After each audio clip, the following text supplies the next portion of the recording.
જય હિન્દ મિત્રો, સ્વાગત છે તમારું મિશન ગુજરાત પોલીસ ચેનલમાં। મિત્રો, આ વિડીયો એ લોકો માટે છે કે જે લોકોએ ફોર્મ ભરવામાં ભૂલ કરી છે, ટકા નાખવામાં અથવા માર્કશીટ અપલોડ કરવામાં અને બીજી વાર અરજી કરવી છે તેના માટે છે। તો એ બધા મિત્રોને મોકલી દેજો આ વિડીયો।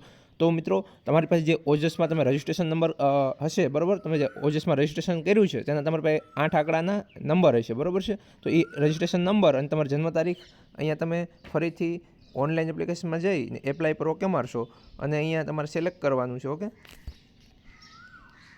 ઓનલાઈન એપ્લિકેશનમાં જઈ પછી એપ્લાય પર ઓકે મારશો, ત્યારબાદ અહીંયા સિલેક્ટ કેડરમાં ગુજરાત પોલીસ ભરતી બોર્ડ, ત્યારબાદ એપ્લાય અને એપ્લાય નાવ, ત્યાર પછી અહીંયા તમારે રજિસ્ટ્રેશન નંબર જે ઓજસના રજિસ્ટ્રેશન નંબર છે એ નાખવાના છે, કન્ફર્મેશન નંબર નહીં, રજિસ્ટ્રેશન નંબર આવી રીતના 8 આંકડાનો નંબર હશે, બરાબર।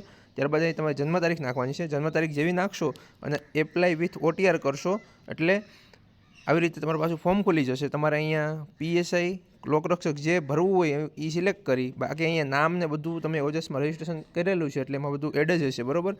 ત્યાર પછી તમારે ડાયરેક્ટ ID પ્રૂફ, એમાં આધાર કાર્ડ અને એમાં આધાર કાર્ડ નંબર અહીંયા નાખવાના થશે। આધાર કાર્ડ નંબર નાખી દેશો જેવું એવું અહીંયા તમારે ડાયરેક્ટ 12મા ધોરણના ટકા અને એની ડિટેલ નાખવાની થશે અને ગ્રેજ્યુએશનની ડિટેલ અહીંયા નાખવાની થશે અને ડાયરેક્ટ અહીંયા તમારે 12મા ધોરણની માર્કશીટ અહીંયા સૂઝ ફાઇલમાં જઈ અને અહીંયા તમારે 12મા ધોરણની માર્કશીટ અપલોડ કરી દેવાની છે।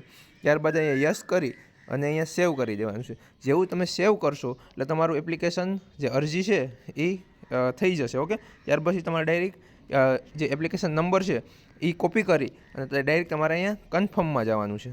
જેવું કન્ફર્મમાં જશો એટલે અહીં તમારો એપ્લિકેશન નંબર તમે જોઈ શકો છો, એ લખ્યો છે આવી રીતે તમારો એપ્લિકેશન નંબર હશે, એ એપ્લિકેશન નંબર અને અહીંયા જન્મ તારીખ નાખશો અને ઓકે કરશો એટલે ડાયરેક્ટ તમારે કન્ફર્મેશન નંબર 8 આંકડાનો કન્ફર્મેશન નંબર આવી જશે અને તમારે ડાયરેક્ટ પ્રિન્ટ એપ્લિકેશનનું ઓપ્શન આવી જશે, બરાબર।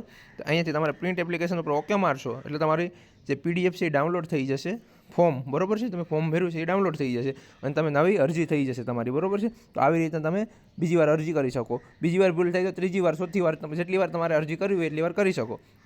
જે લાસ્ટમાં હોય કન્ફર્મેશન નંબર એ તમારે રાખવાના છે। ઓકે, ચાલો તો હવે મળીએ નેક્સ્ટ વિડીયોમાં। જય હિન્દ।